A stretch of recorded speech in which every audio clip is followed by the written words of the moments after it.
Video کے نیچے subscribe کے بٹن پہ کلک کریں، بیل کے آئیکن پہ کلک کیجئے تاکہ ہر نئی ویڈیو کی نوٹیفیکیشن آپ کو مل جائے۔ فرمائیے آج کیا ہو رہا ہے؟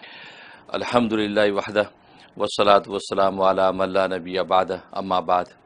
آج ہم بات کریں گے سورہ صاد کے بارے میں۔ سورہ صاد کے سورہ صاد یہ 38ویں سورت ہے تدوینی اعتبار سے، جی اور اس سے پہلے سورہ فاطر، پھر سورہ یاسین، جی پھر سورہ والصافات، جی ان کا تذکرہ تھا، اور جی آج سورہ صاد پر گفتگو ہے انشاءاللہ۔ ماشاءاللہ۔ اور یہ سورت مکی ہے، یعنی ہجرت مدینہ سے پہلے نازل ہوئی، جی اور اس کی 88 آیتیں ہیں، 88 آیات ہیں، اور اس میں جو ہے وہ صداقت قرآن کا دعویٰ کیا گیا ہے، یعنی قرآن کریم ایک سچی کتاب ہے، جی اور یہ سچا نبی تمہارے پاس لے کر آیا ہے، جی یہ حقیقت میں واضح کی۔ اور اس میں صابر اعظم کا ذکر ہے، صابر اعظم یعنی سب سے بڑا صبر کرنے والا انسان، جی یعنی حضرت ایوب علیہ السلام کا خاص طور پہ تذکرہ ہے، اچھا اور انبیاء کے بھی اشارے دیے گئے ہیں، لیکن خاص طور پہ چونکہ اس میں صبر کے مضمون کو خاص یہ مرکزیت اس صورت میں حاصل ہے، جی لہذا یہاں حضرت ایوب علیہ السلام کا بھی ذکر کیا کہ یہ وہ صابر اعظم ہے کہ جس نے کیسی مالی، جانی اور جو ہے وہ سماجی نقصانات کے باوجود جی اللہ تبارک و تعالیٰ کی آئی اس آزمائش میں بالکل صبر و استقلال کے ساتھ کھڑے رہے، جی اور ایمان کی ان کی چولے ہلی نہیں ہیں، جی ہم کہتے ہیں صبر کا دامن نہ چھوڑیں کبھی۔ نہ چھوڑیں، بالکل۔ جی تو صابر اعظم کا ذکر ہے، اور اس میں صداقت قرآن کا دعویٰ، اور صبر کی بنیاد وہی، کیونکہ اصل میں اس میں ایک واقعہ بہت بڑی بنیاد ہے۔ جی وہ یہ ہوا کہ حضور صلی اللہ علیہ وسلم کے چچا حضرت ابو طالب جو ہے وہ بیمار ہو گئے، اچھا تو ان کی عیادت کے لیے مشرکین مکہ آئے، اور اس میں ابو جہل بھی آیا۔ تو اب عیادت کر رہے تھے، تو عیادت کے دوران انہوں نے سرکار دو عالم صلی اللہ علیہ وسلم کی شکایت کی کہ آپ کی یہ بھتیجے ہیں، جی یہ ہمارے بتوں کی مخالفت کرتے ہیں، اچھا ان کو برا بھلا کہتے ہیں، جی تو آپ ان کو ذرا سمجھائیے کہ اس سے باز آ جائیں۔ تو چچا نے حضرت صلی اللہ علیہ وسلم کی طرف دیکھا، جی تو کہا کہ یہ کیا کہتے ہیں یہ لوگ؟ اس پر آپ صلی اللہ علیہ وسلم نے فرمایا کہ اصل میں ان کو جس بات کی دعوت دیتا ہوں، اگر یہ اس بات پر آ جائیں اور اس بات کو مان لیں تو پورا عرب جو ہے یہ ان کا غلام بن جائے، پورا عرب ان کا تابع دار ہو جائے، جی اور پورا عجم ان کو جزیہ دینا شروع کر دے، جی اتنا اونچا ان کو مقام مل جائے۔ تو یہ بات سنی تو ابو جہل نے کہا ایسی 10 باتیں ماننے کو ہم تیار ہیں، بتاؤ کون سی بات ہے جی کہ جس سے پورا عرب ہمارے زیر نگی ہو جائے، اور عجم ہمیں جزیہ دینے لگ جائیں، جی تو اس سے بڑا اور ہمیں کیا چاہیے؟ جی اس پر حضرت صلی اللہ علیہ وسلم نے فرمایا کہ تم کہہ دو لا الہ الا اللہ، اللہ کے سوا کوئی معبود نہیں۔ بس جب یہ بات کہی جی تو غصے سے کھڑے ہو گئے سارے، اچھا سب نے دامن جھاڑا، غصے سے کھڑے ہو گئے، کہا دیکھا یہ اس لیے یہ ہمارے بتوں کے بارے میں دیکھو یہ بات، یعنی ہمیں یہ بے عقلی کا سبق دے رہا ہے کہ ہم 360 کو چھوڑ کے ایک کا دامن پکڑ لیں۔ دیکھیے بھائی 360 زیادہ ہے یا ایک زیادہ ہے؟ ہاں، اس لیے ہم اس کی دعوت کو کیسے مانیں؟ یعنی ابو طالب کو یہ بات کہہ رہے ہیں۔ جی اس پر اللہ تبارک و تعالی نے اس صورت میں حقائق بیان کیے۔ جی یہ صبر و تحمل کے ساتھ اگر سوچتے تو یہ کلمہ ہی ان کے لیے کلمہ نجات تھا، جی اور یہ کلمہ ہی ان کے لیے کلمہ اعزاز تھا۔ جی لیکن بات وہی ہے کہ یہ جو کافر جو ضدی ہیں، ہٹ دھرم ہیں، ان کی عقلی کوئی دلیل موجود نہیں ہے، جی بے عقلی کی بات کر رہے ہیں کہ 360 چھوڑ کر ایک کا لے لے، دامن پکڑ لیں۔ بھائی یہ تو دیکھو 360 کی حقیقت کیا اور ایک کی حقیقت کیا ہے۔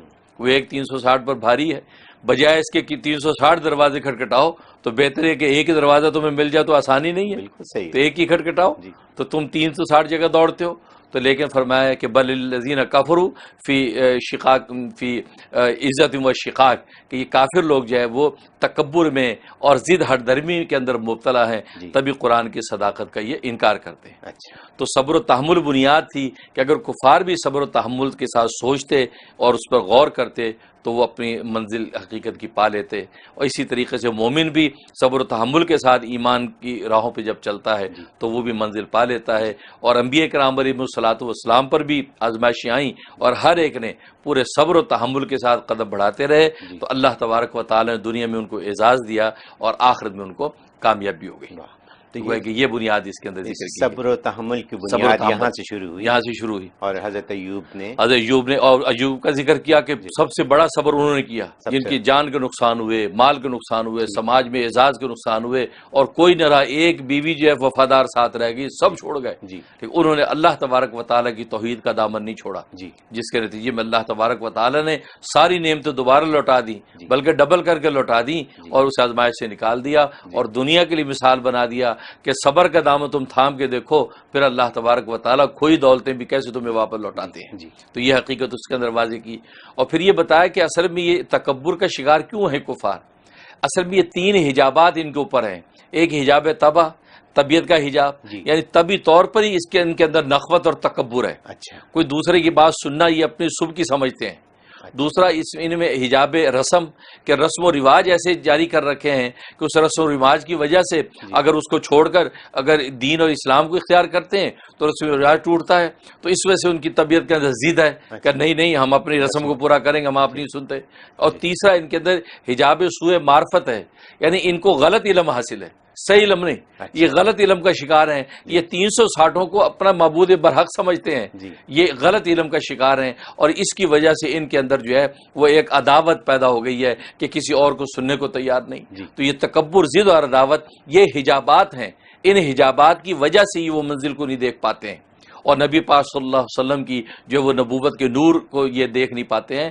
تو اللہ نے ان حجابات کا ذکر کیا اس صورت میں کہ یہ حجابات اگر ہٹ جائیں تو اللہ کی توحید اور نبی کی رسالت کو دیکھ لیں گے، اور قرآن کی حقانیت ان کے قلوب کے اندر جاگوزی ہو جائے گی. واہ واہ. یہ حقیقت اس میں بیان کی. اب یہ فرمائیے کہ اس کے فوائد.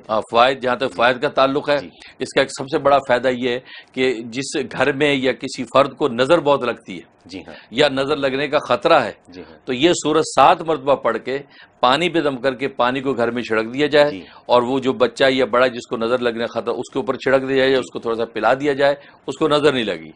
نہ جنات کی نظر لگے گی نہ انسان کی نظر لگے گی. اچھا، کہتے ہیں نا چھوٹے بچے پیارے ہوتے ہیں اور وہ کسی کی نظر میں آ کے بیمار ہی رہتے ہیں. بالکل بالکل، چھوٹے بڑے سب کو لگتی ہے، اور نظریں پھر جنات کی بھی لگتی ہیں. تو سورہ صاد اس کے اندر بڑی طاقت ہے.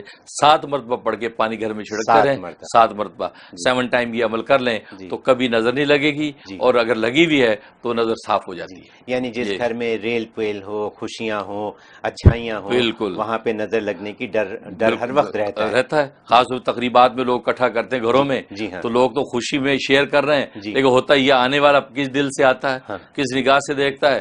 جیسے تقریب ختم ہوئی پیچھے آفتیں شروع ہو گئی، لہٰذا اس سے پہلے یہ سورہ صاد دم کر کے رکھیں. 7 دفعہ اس سورت کو پڑھ کے گھر میں پانی چھڑک دیں، سواد کو پڑھ کے پانی پہ دم کریں اور گھر کی دیواروں پہ چھڑک دیں.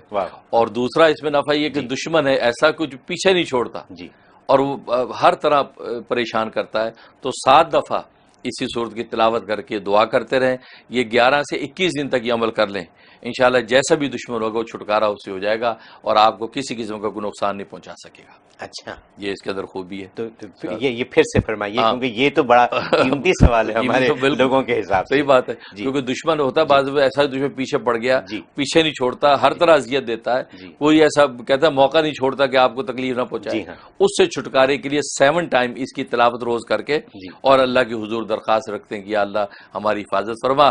تو اللہ تبارک و تعالیٰ خصوصی طور پہ جو ہے وہ اپنے نظر کرم اس پہ ایسا کرتا ہے کہ وہ دشمن سے چھٹکارا ہو جاتا ہے. 7 دفعہ روز اور کتنے دن؟ 11 دن سے لے کے 21 دن تک. 11 دن، یا تو 11 دن میں کام بن جائے گا، ورنہ 21 دن پورا کر لیں تو جناب وہ جان چھوٹ، جو پریشانی آپ کی جو وہ ختم ہو جائے گی. یہ بہت بڑا فائدہ. اور ایک اس کا فائدہ سورہ صاد کا یہ ہے کہ انسان کی کوئی مقصد ہے وہ حاصل کرنا چاہتا ہے، اور ایک عرصے سے لگا ہوا ہے کہ مجھے حاصل ہو، لیکن وہ حاصل نہیں ہو پاتا، کہیں نہ کہیں جا کے ہرڈلز آ جاتے ہیں، رکاوٹیں آ جاتی ہیں. تو سورہ صاد 7 دفعہ ہی پڑھ کے جو اس مہم کے لیے دعا کریں. 7 دن کرنا ہے، 7 دن کرنا ہے، کام ہو جائے گا. واہ واہ. کیسی بھی رکاوٹ ہو اللہ دور کر دے. تو حضرت اگر میں یہ پوچھوں کہ جیسے نظر کی بات ہے، جیسے دشمنی کی بات ہے، اور جیسے یہ حاجت کی ایک بات ہے، جی بالکل. تو اگر ان تمام چیزوں کی نیت ایک ساتھ کر کے فرض کریں کہ 11 دن یا 21 دن تک اگر پڑھ لیں، جس میں 7 دن بھی گزر گئے، تو روزانہ 7 دفعہ پڑھا جائے، وہی ایک ہی فارمولا آ گیا سب کے لیے. تو اگر ساری نیتیں کر کے آدمی پڑھے تو کر سکتا ہے. تداخل، اس کو تداخل کہتے ہیں. تو ہمارے یہاں تداخل کی بھی اجازت ہے کہ آپ ایک دفعہ پڑھ کے 7 نیت کر لیں، تو گویا اس وقت یہ ملٹی وٹامن ثابت ہو جائے گا کہ سارے کام کرے گا. تو اس نیت سے وہ نیت پر، کیونکہ ایسا ہے لوگوں کی. بالکل. تو اگر علیحدہ علیحدہ 7 دفعہ ایک دن میں پڑھنے کی بات آ جائے تو شاید وہ مشکل ہو جائے. بالکل صحیح ہے. تو 2-3 نیتیں کی جا سکتی. بالکل اس طریقے سے. اور جہاں تک خواب پہ تعلق ہے، تو خواب کا مطلب یہ ہے کہ اگر کسی نے خواب میں اس کو دیکھا سنا، اس کا مطلب اللہ تبارک و تعالی دنیا میں اس کو ثابت قدم رکھیں گے سچ پر، اور حق پر ثابت قدم رہے گا، اور آخرت میں اللہ تبارک و تعالی اس کے لیے جنت و رضا کا فیصلہ کریں گے. کیا بات. یہ. اور دوسرا یہ ہے کہ اس کے اگر دشمن ہیں، یہ اگر پڑی ہے یہ سنی ہے تو دشمن ان کا پیچھا چھوڑ دیں گے اور دشمنوں کی جو بھی اذیتیں ہیں وہ ان سے باز آ جائیں گے اور ان کو راحت و آرام ہو جائے گا. جی یہ خواب میں اس کی تعبیر ہے. واہ واہ، سبحان اللہ، بہت